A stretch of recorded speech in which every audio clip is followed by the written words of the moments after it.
Oyun başlıyor ve tek bir kötü hamle 40 iyi hamleyi boşa çıkarabilir. Türkiye'nin oyuyla NATO'ya geri dönebilen Yunanistan, uluslararası yayınlanan makalelerde Türkiye'nin NATO üyesi olduğu hususunu yok sayan hamleler yapıyor. Türkiye bu hata savunma sanayinde başlatılan ve yalnızca Yunanistan'a karşı değil, tüm bölge için önemli bir girişimle cevap veriyor. Yunanistan, uluslararası anlaşmalara rağmen adaları silahlandırıyor. Türkiye'nin açık askeri üstünlüğüne karşı kapsamlı askeri işbirliklerine imza atıyor. Akdeniz'de yürütülen hidrokarbon arama faaliyetlerine yok sayılmak istenen Türkiye, "Ben de varım" diyor. Karşılıksa gecikmiyor. Fransa ve ABD ile yapılan anlaşmalar Türkiye'nin bölgede dengede tutulması üzerine inşa ediliyor. Hamle sırası Türkiye'de ve elinde kalanlar günümüzde en çok konuşulan konunun harflerinden oluşuyor. Peki bu oyun sizce nasıl bitecek? Yakından bakalım.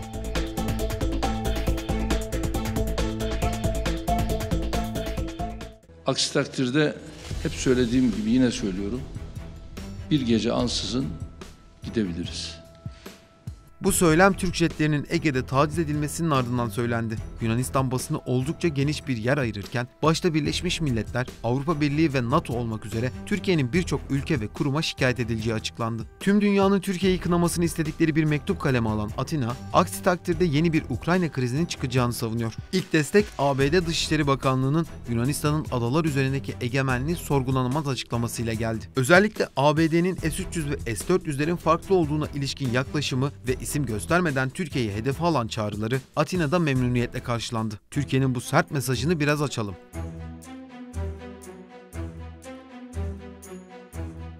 Yapılan açıklamalar bir sonucun ürünü. Oysa burada nedenini konuşmamız gerekiyor. Uluslararası hukuk kuralları ve yapılan anlaşmalar gereği adaların silahsız olması gerekirken Yunanistan'ın buralarda üsler kurduğu artık bir sır değil. Türkiye'nin jetlerine atılan radar kilidi de yine bir NATO görevi sırasında yapıldı. İki ülkenin de NATO üyesi olduğunu hatırlarsak bunun aslında bir kışkırtma olduğu yönünde birçok yoruma ulaşabiliriz. Aynı gruba mensup Türkiye'nin bu tepkisinin geçerli sebebine bakılmaksızın bir söylem üzerinden Türkiye hedefe oturtulmuş görünüyor. Jetlere yapılan taciz kayıtlarıyla birlikte NATO Genel Sekreterliği ve NATO üyesi ülkelerin savunma bakanlıklarına gönderilecek. İlk açıklamalara göre Yunanistan bu durumu reddediyor. Müttefikliğin ruhuyla bağdaşmayan olay olarak tanımlanan eylem, düşmanca hareket sınıfında değerlendiriliyor. Bir yaptırım olup olmayacağını ise bize zaman gösterecek. Askeri bir ittifak olan NATO içerisinde şu ana kadar herhangi bir savaş yaşanmadı. Böyle bir durumda ne olacağına ilişkin bazı senaryolar ise mevcut. Gerilimin yerini savaş ihtimalini bırakması halinde saldıran tarafın NATO'dan çıkarılma olasılığı oldukça fazla. Böyle bir durumda savaşın tarafları da şekillenmiş oluyor. NATO'nun çıkarılan ülkeye doğrudan müdahale etmesi bekleniyor. Uzak ama imkansız bir senaryo değil. Doğu Akdeniz'de yaşanan gerilim, adaların gayrimeşru silahlandırılması, tansiyonun yükselmesinin başlıca nedenleri arasında. Son olayların ardından yapılan açıklama ve ardından Yunanistan'ın savunma refleksi ayrıca incelenmesi gereken bir konu olarak görülüyor. İki ülke ilişkileri uzun yıllardır bir iyi bir kötü devam ederken 2002'de Ankara'da başlatılan keşif amaçlı görüşmeler 2016'ya kadar 60 tur görüşmenin ardından sonuç alınamadan askıya alınmıştı. 2021'e geldiğimizde yeniden başlatılan görüşmelerden de bir sonuç elde edilemedi. Geçtiğimiz Mart ayında yapılan ikili görüşmeden bu yana da tansiyonun her geçen gün yükseldiği görülüyor. İki ülke arasında 2020 yazındaki gerilimi gölgede bırakacak yeni gerilime sadece ABD değil, Avrupa'dan da destek geldi. Savaş söylemlerinin öne çıktığı günümüzde son olarak Fransa böyle bir durumda Yunanistan safında yer alacağını açıkladı. Yakın bir zaman önce 6'sı yeni 18 Rafale savaş uçağı ve Belharra sınıfı savaş gemileri sattığı Yunanistan'a Fransa'nın bu desteği bir sürpriz de değil. Jetlere radar kilidi atılması ne anlama geliyor? Bu sorunun da cevabını vermemiz lazım. Askeri bir havacılık terimi olan radar kilidi, sensörler yardımıyla düşman uçağına kilitlenip takip altına almak anlamına geliyor. Uçaklardan top mermisine kadar geniş bir alanda etkin bir şekilde kullanıldığı biliniyor. İşaretleme yapıldıktan sonraki aşama ise ateşleme oluyor. Yunanistan'ın böyle bir amacı olmadığı, sadece halihazırda gerilimin yaşandığı ülke ilişkilerinin daha da derinleşmesi için böyle bir adım attığı öne sürülüyor. Bu takibin Rus yapımı S-300'lerle yapıldığı biliniyor. Türkiye'nin aldıktan sonra yaptırıma maruz kaldığı S-400'lerin küçük kardeşi yani. Girit adasına konuşlandırılan hava savunma sistemi Amerika Birleşik Devletleri tarafından herhangi bir yaptırımla karşılaşmadı. CAATSA yani Amerika'nın hasımlarıyla yaptırımlar yoluyla mücadele etme yasası 2017'de kabul edilmişti. Yunanistan ise S-300'leri 90'lı yıllarda satın aldı. Yasa 2 Ağustos 2017'de ve sonrasındaki gerçekleşen önemli işlemleri kapsıyor. ABD, Yunanistan'a uygulanmayan yaptırımların sebebini bu şekilde açıklıyor. Ayrıca ABD'nin Türkiye'ye satılmayan F-35 uçaklarını Yunanistan'a göndereceği de kuvvetli iddialar arasında bulunuyor. Böyle bir durumda Türkiye'ye sebep olarak gösterilen Rus ve ABD sistemleri aynı anda çalışamaz tezi de taca çıkmış oluyor. 2009'da başlayan ekonomik kriz Yunanistan'ın Avrupa Birliği ülkeleriyle olan ilişkisinin kuvvetlenmesine neden oldu. Avrupa Birliği ülkeleri tarafından ekonomik yardım alan ülke, Ukrayna-Rusya savaşıyla tarihsel yakınlık duyduğu Ruslara karşı açık tavır almak zorunda kaldı. Tabii bu durumun son yıllarda ABD yakınlaşmasıyla da doğrudan bağlantıları var. Girit adasındaki S-300'ler ilk olarak Güney Kıbrıs Rum yönetimi tarafından satın alınmıştı. Türkiye'nin buna karşı çıkması sonucu İngiltere ve NATO'nun da baskısıyla hava savunma sistemi adaya taşındı. 1997'de başlayan füze krizi 1998'de son bulurken Yunanistan karşılığında Güney Kıbrıs'a bazı silahlar vermeyi kabul etmişti.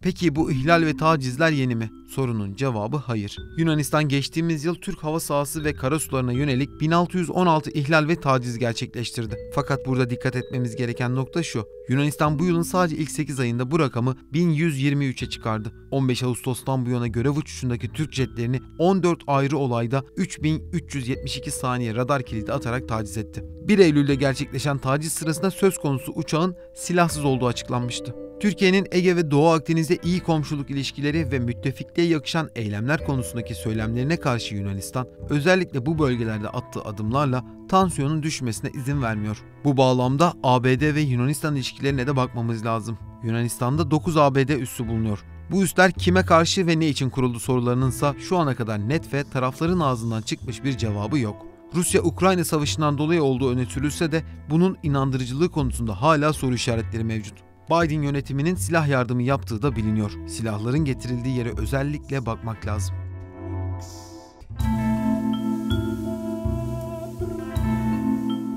ABD'nin geçtiğimiz yıl limandaki mühimmatını 14 kat artırdığı iddia edilmişti. İddia sahibi de yabancı değil, Amerika gazetesi New York Times.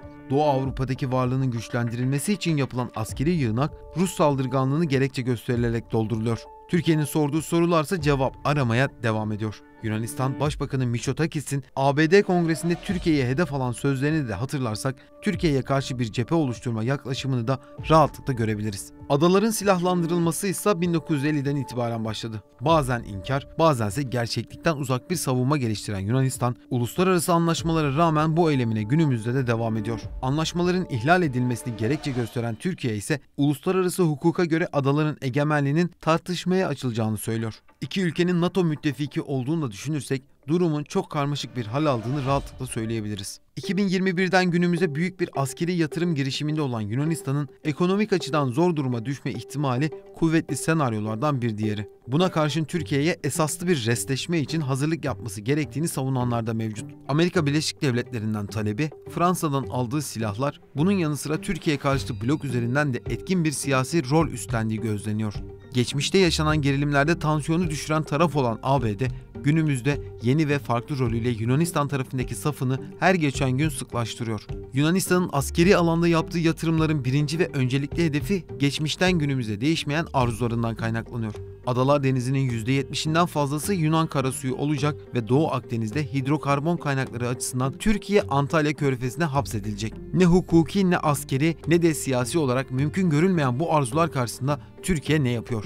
Ona bakalım. Türkiye komşusunun askeri kapasitesini artırma ve politikalarının farkında. Orta ve uzun vadede oluşabilecek risklerin hesaplandığı, bugün söylenen sözlerin ve yerli savunma sanayi için atılan adımların bu çerçevede olduğunu söylememiz mümkün.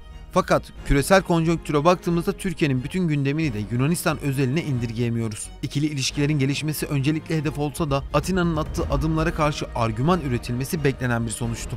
Bugün Yunanistan'ın yanında duranların belki de önemli arzularından biri de Türkiye'nin dikkatini tamamen Yunanistan'a çevirmesidir. Ne dersiniz?